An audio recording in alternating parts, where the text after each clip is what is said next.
Buenas tardes. Un gusto estar con ustedes y también un gusto poder como terminar nuestra serie de sermones, esos valores que tenemos como una iglesia y que tenemos como cristianos. Y antes de que leemos nuestra lectura para hoy, quiero que nos enfoquemos en la primera, el primer valor que hablamos hace unas semanas. Es que en Dios tenemos más alegría que culpa. Y lo que eso significa es que en Jesús, pues Él murió por mí, Él murió por ustedes. Y por eso ha quitado su culpa, ha quitado su pecado. Y ahora eres hijo de Dios, aceptado por Él, destinado al cielo, perteneces a Él. Y por eso venimos a la iglesia, no por culpa, pero por alegría, por gozo. ¿Sí? Servimos a otras personas no por culpa, pero por alegría, por gozo, porque ya pertenecemos a Dios. Quiero que tengamos esa actitud mientras estudiamos lo que tenemos hoy. Porque vamos a hablar de imitar a Jesús, de tratar de vivir en santidad, de tratar de mejorar la vida, nuestras acciones y evitar el pecado. Y muchas veces cuando pensamos en eso, es una conversación de culpa. Dios ha quitado nuestra culpa. Es una conversación que podemos tener en gozo, en alegría, porque Dios ya nos ha librado del pecado. Y ahora estamos pensando en cómo el Evangelio impacta mi vida ahora. ¿Cómo puedo vivir por Dios? Porque ya pertenezco a Él. ¿Okay? Esa es mi oración para nosotros, que tenemos esa actitud. Vamos a leer del libro de Tesalonicenses y hemos usado ese libro para ser nuestra guía. La iglesia de los tesalonicenses fue una iglesia joven.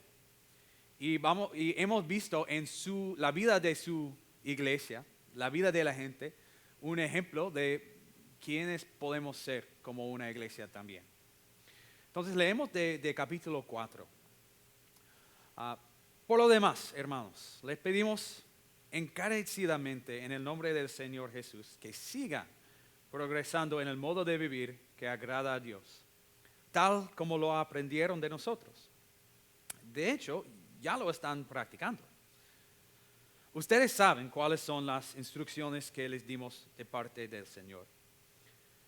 La voluntad de Dios es que sean santificados, que se aparten de la inmoralidad sexual, que cada uno aprenda a controlar su propio cuerpo de una manera santa y honrosa, sin dejarse llevar por los malos deseos como hacen los paganos que no conocen a Dios, y que nadie perjudique a su hermano ni se aproveche de él en ese asunto. El Señor castiga todo esto, como ya les hemos dicho y advertido. Dios no nos llamó a la impureza, sino a la santidad. Por tanto, el que rechaza estas instrucciones no rechaza a un hombre, sino a Dios, quien les da a ustedes su espíritu. En cuanto al amor fraternal, no necesitan que les escribamos, porque Dios mismo les ha enseñado a amarse unos a otros. En efecto, ustedes aman a todos los hermanos que viven en Macedonia. No obstante, hermanos, les animamos a amarse aún más, a procurar vivir en paz con todos, a ocuparse de sus propias responsabilidades y a trabajar con sus propias manos. Así les he mandado, para que por su modo de vivir se ganen el respeto de los que no son creyentes y no tengan que depender de nadie. Que Dios mismo, el Dios de paz, los santifique por completo y conserve todo su ser, espíritu, alma, cuerpo, irreprochable para la venida de nuestro Señor Jesucristo. Él que los llama es fiel y así lo hará. Esta es palabra del Señor. Quiero que nos enfoquemos primero en el primer versículo. Otra vez dice, por lo demás, hermanos, le pedimos encarecidamente en el nombre del Señor Jesús que sigan progresando en el modo de vivir que agrada a Dios, tal como lo aprendieron de nosotros. De hecho, ya lo están practicando. Espero que en eso ustedes ven el gozo que tiene para su gente. En eso no vemos que está diciendo, pues eso es lo que tienen que hacer para ser cristianos. Dice, al fin, bueno, ya lo están practicando, porque eso es lo que pasa en la vida de un cristiano. Si un cristiano es un árbol, parte de ser un árbol es dar fruta. Parte de ser un cristiano es dar fruta, es amar los unos a los otros. Y dice, pues ya lo están practicando. Pero pedimos encarecidamente en el nombre del Señor que sigan progresando. Y eso podría ser nuestra actitud también. Podemos celebrar lo que Dios ha hecho en nuestras vidas, ya.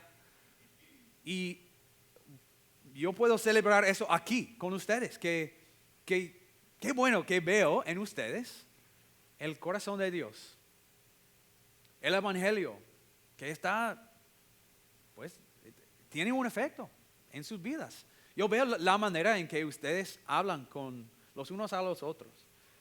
Que cuando uno tiene una dificultad, una decisión muy difícil o una dificultad con la salud o en la familia, que ustedes pasan tiempo juntos, preguntan cómo están y más que una cortesía, porque de verdad quieren saber cómo están. Lo veo, pero lo queremos hacer aún más. Lo hacemos con gozo, no con culpa, con gozo. Ya está pasando, es parte de ser un cristiano, es parte de confiar en Dios, es también vivir por Él. Y ya está pasando, ya lo están practicando, como dice. Pero queremos hacerlo más, aún más. Como dice también en versículos 9 y 10, en cuanto al amor fraternal, no necesitan que les escribamos, porque Dios mismo les ha enseñado a amarse unos a otros. En efecto, ustedes aman a todos los hermanos que viven en Macedonia. No obstante, hermanos, les animamos a amarse aún más. ¿Okay? Ya está pasando y no por ser miembro de una iglesia, pero porque Dios les ha enseñado. Eso es lo que queremos como una iglesia, es que Dios sea su maestro en la vida.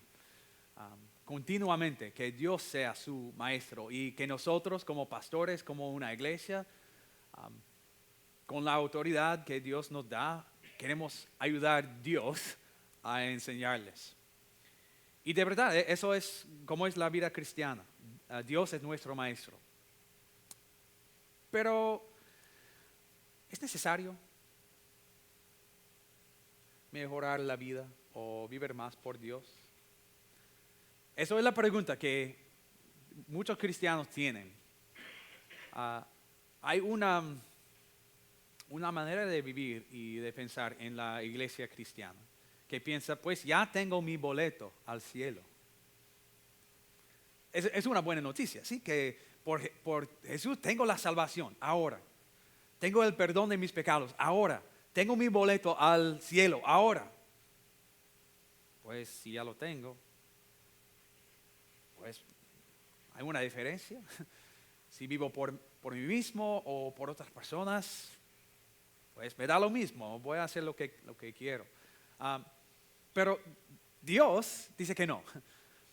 Sí, ya tienes su boleto, ya eres miembro de su familia, pero ¿qué dijo Dios en nuestra lectura? En versículo 3 dijo, la voluntad de Dios es que sean santificados. Y en versículo 7 dice, Dios no nos llamó a la impureza, sino a la santidad. Dios nos llamó de un mundo de pecado, de una vida de dolor y destrucción, un destino de destrucción en el infierno, y nos llamó fuera de eso. Pero nos llamó ¿a qué? A la santidad. Dios piensa que lo que hace con su vida es muy importante. Y tenemos que hablar de esa palabra y entender qué significa. Cuando dice, la voluntad de Dios es que sean santificados. Esa palabra es muy importante de entender. Santificar o ser santificado es hacer santo o hacerle santo. ¿Okay? O que algo o una persona sea santo. ¿Okay? Tal vez tenemos la pregunta, ¿eso es un proceso o es algo que ya está completo en mi vida? ¿Okay? De ser santificado. ¿Ya soy santificado o es algo que va pasando? Porque sabemos que las buenas noticias son que Jesús ha quitado mis pecados, ¿sí? Por pura gracia. Que en el bautismo Dios me ha lavado de todos mis pecados. Y que también cuando hablamos de lo que hizo Jesús en la cruz, Él quitó mis pecados y me dio, ¿qué? Su historial perfecto, su justicia, su santidad. Que cuando Dios me ve por fe, Él ve una persona santa. Por eso decimos en el credo, creemos en la santa iglesia cristiana. La comunión de los santos. Eso, nosotros, que somos en los ojos de Dios, santos. Wow. Pero lo que yo he descrito en eso es, la palabra que usamos para eso es justificación. La declaración de no culpable, que eres inocente en los ojos de Dios, santo, tienes su boleto al cielo. Eso es la justificación que recibimos por lo que hizo Jesús, no por lo que yo hago, no por lo que ustedes hacen, no por cómo mejoramos nuestras vidas. Eso es por lo que hizo Jesús. Nuestra identidad, nuestra justificación viene por fe en Jesús. La santificación, ¿okay? Eso de ser santificado, es cómo impacta el Evangelio su vida diaria ahora. Eres santo en los ojos de Dios, pero en la vida todavía pues pecamos. Todavía hay partes de nuestra vida en que no vivimos en santidad. No tomamos decisiones totalmente santos. Entonces la santificación, cuando la Biblia habla de la santificación, de ser santificado, está hablando de cómo Dios está obrando para que su vida sea más santo. ¿Okay? Y cuando Dios dice la voluntad de Dios es que sean santificados, Dios quiere que su vida no solamente sea rescatado del infierno algún día, pero que hoy, ahora, su vida sea santificado. Eso es, Dios piensa que eso es una bendición para ti.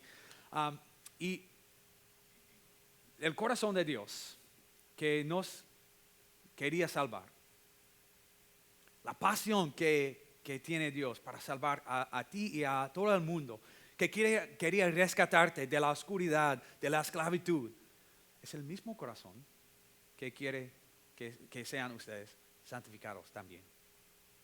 Piensa en eso. ¿Por qué Dios envió a su Hijo? ¿Qué había en su corazón? Pues Dios sabía la destrucción, el dolor del pecado.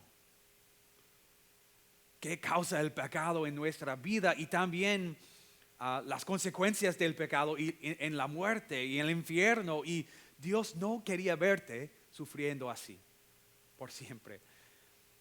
Él no le gusta vernos sufrir, pero Él quiere que vivamos con Él.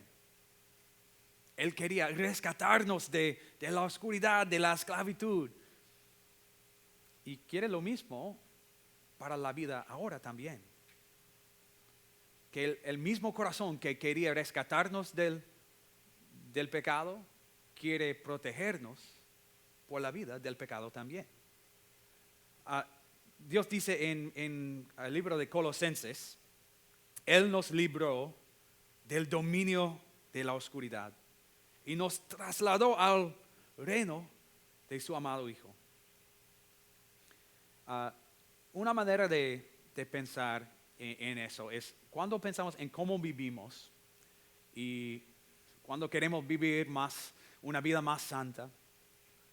Tal vez podemos pensar en eso, que es más qué quiere Dios para mí en vez de qué quiere Dios de mí. ¿Entiendes la diferencia? ¿Okay? ¿Qué quiere Dios para ti en vez de qué quiere Dios de ti? En una vida santa, una vida de buenas obras, una vida de amor. Piensa, ¿qué quiere Dios para ti?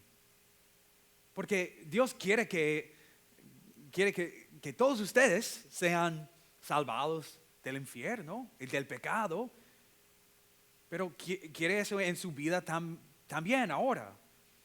Él quiere que ustedes sean protegidas del pecado ahora. Eso es lo que Él quiere para ti. Eso es su voluntad para ti. Que sean santificados. Eso es algo que es bueno para ti. Es algo que Dios quiere para ti. Imagina eso, que un padre que tiene un hijo que está involucrado en un mundo malo. Tiene unas deudas de juego y por eso está involucrado en un mundo malo, en drogas y otras cosas, y por la cantidad de dinero no puede salir de ese mundo porque tiene esas deudas a personas muy poderosas. ¿Qué haría su padre? Pues él paga su deuda y aún más pone su vida en un lugar muy peligroso a hablar con personas muy poderosas y decir, déjale en paz, voy a pagar todo lo necesario. ¿Qué diría el padre después? Pues mi hijo, haz lo que quieres. No, el padre quiere que sea protegido todavía. Pues no, que nunca regrese a ese mundo. Quiere que sea protegido de ese mundo por su vida. Y eso es lo que Dios quiere por nosotros. Él quiso salvarte del infierno y de la destrucción del pecado. Y lo quiere todavía para su vida. En el libro de Romanos lo describe muy bien. Son las palabras de Dios. ¿Qué dice aquí en Romanos 6, versículos 1 y 2? ¿Qué concluiremos? ¿Vamos a persistir en el pecado para que la gracia abunde? De ninguna manera. Nosotros que hemos muerto al pecado, ¿cómo podemos seguir viviendo en él? Pues tenemos nueva vida. No queremos regresar a la muerte. Y en versículo 6 dice, sabemos que nuestra vieja naturaleza fue crucificada con él para que nuestro cuerpo pecaminoso perdiera su poder. De modo que ya no siguiéramos siendo esclavos del pecado. Dios nos ha rescatado de la esclavitud y no quiere que regresemos a esa vida. Y por eso Dios quiere su santificación. Para ti, para su vida, quiere su santificación. Pues ¿cómo lo hacemos entonces, prácticamente? Cuando pensamos en vivir una vida santa o vivir para agradecer a Dios o vivir en santidad, muchas veces pensamos en palabras y acciones y cómo podemos hacer acciones mejores, palabras mejores, pero quiero que piensen en un nivel más profundo. ¿Reconocen esa imagen? ¿Saben cómo se llama? Como settings o system preferences o preferencias del sistema, ajustes, algo así. Okay. Sabe que en su computadora hay ciertas cosas que cualquier persona podría entrar y mover documentos y cosas, pero hay ciertas cosas. Tratas de cambiar la lengua en la computadora o su contraseña o ciertas cosas y necesitas una contraseña, un clave o algo para poder cambiar cosas tan centrales a cómo funciona la computadora. Okay. Dios tiene acceso a sus ajustes o está protegida por contraseña. Piensa en, si Dios quiere su santificación, si Él piensa que eso es bueno para ti, ¿ok? Dios tiene acceso a eso. Podríamos decir, Dios, lo que quiere para mi vida, en sus mandamientos, yo creo que es bueno para mí. Y por eso, lo que tienes que cambiar, cámbialo. Hace una semana había unos cambios en la tecnología aquí, internet y todo, y cómo imprimimos, y tuve que tomar mi computadora a mi amigo Phil con una nota en que escribí mi contraseña. Y dijo, pues, haz lo que necesitas con mi computadora para que yo pueda imprimir. Y yo dije, pues, lo que tienes que hacer, yo confío en ti y creo que será bueno para mi vida, para el poder de imprimir. Lo mismo queremos decir con Dios. Ok, tienes acceso a todo. Y a un nivel el nivel más profundo en mi vida. ¿Cómo gasto mi dinero? ¿Cómo hablo con la gente en mi vida? ¿Cómo paso mi tiempo? ¿Paso tiempo extra hablando o muy rápidamente salgo para hacer lo que tengo que hacer? O paso más tiempo con la gente que me necesitan, por ejemplo. ¿Okay? Dios tiene acceso a mis ajustes. Porque si creemos que es bueno para mí, yo quiero que Dios tenga acceso a todo. Y espero lo mismo para ustedes también. Un ejemplo en la vida de los tesalonicenses. ¿Okay? En versículos 3 a 5, Dios dice a los tesalonicenses un ejemplo de cómo ustedes pueden vivir por mí en vez de vivir por su cultura o la gente a su alrededor. Y lo que ellos quieren más lo que yo quiero para ustedes. Dice eso en versículos 3 a 5. La voluntad de Dios es que sean santificados, que se aparten de la inmoralidad sexual, que cada uno aprenda a controlar su propio cuerpo de una manera santa y honrosa, sin dejarse llevar por los malos deseos como hacen los paganos que no conocen a Dios. En su contexto, Él dijo a ellos, su cultura mira a la sexualidad en una manera distinta de lo que dice Dios. Y imagina eso, ¿ok? En su cultura, el sexo fue algo que puedes hacer lo que quieres según sus deseos y es algo que quieres para sí mismo y haces lo que quieres. Pero Dios dijo a ellos, si perteneces a mí, yo quiero protegerte de las cosas que van a destruir relaciones y su vida. Y por eso, sígame en eso. Imagina un cristiano en esa cultura que estaba muy acostumbrado a una manera de ver el sexo.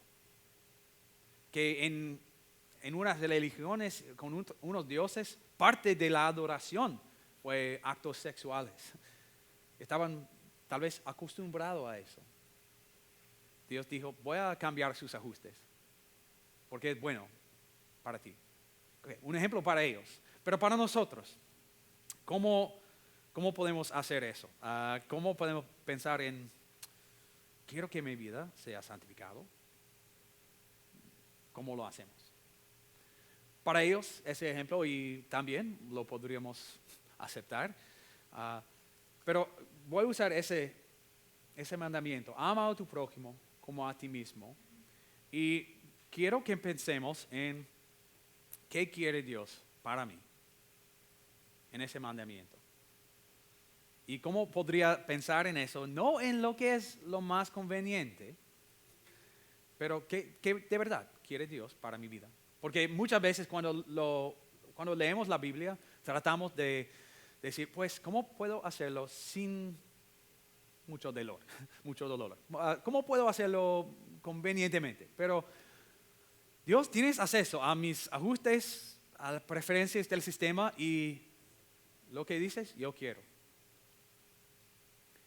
Ama a tu prójimo como a ti mismo. ¿Ok? ¿Cómo lo hacemos? Pues mi prójimo, ¿quién es? Muchas veces decimos, pues es todos, pues todos. Dios quiere que amemos a todos. Sí, pero su prójimo significa alguien en su alrededor. Su vecino, alguien que vive cerca de ti, que trabaja cerca de ti. ¿Cómo puedo amar a mi prójimo? Pues en mi casa, mis vecinos son Luis, Oscar, Vivian, Lucas, al otro lado, Tung, Michael y otra familia. Yo sé que su perro se llama Kiki, pero no recuerdo sus nombres. Tal vez eso sería algo que, si quiero amar a mi prójimo, a mis vecinos, tengo que conocerles primero. Y estoy más enfocado en sabiendo las noticias sobre lo político y lo internacional y quién está cancelado esta semana y todo eso. Pero ¿cuánto me he enfocado en las preocupaciones de Luis, mi vecino? ¿Cuál estrés está en su vida? ¿Cómo es su alma? ¿Él conoce a Jesús o no? Eso sería una manera de amar a mi prójimo como a mí mismo.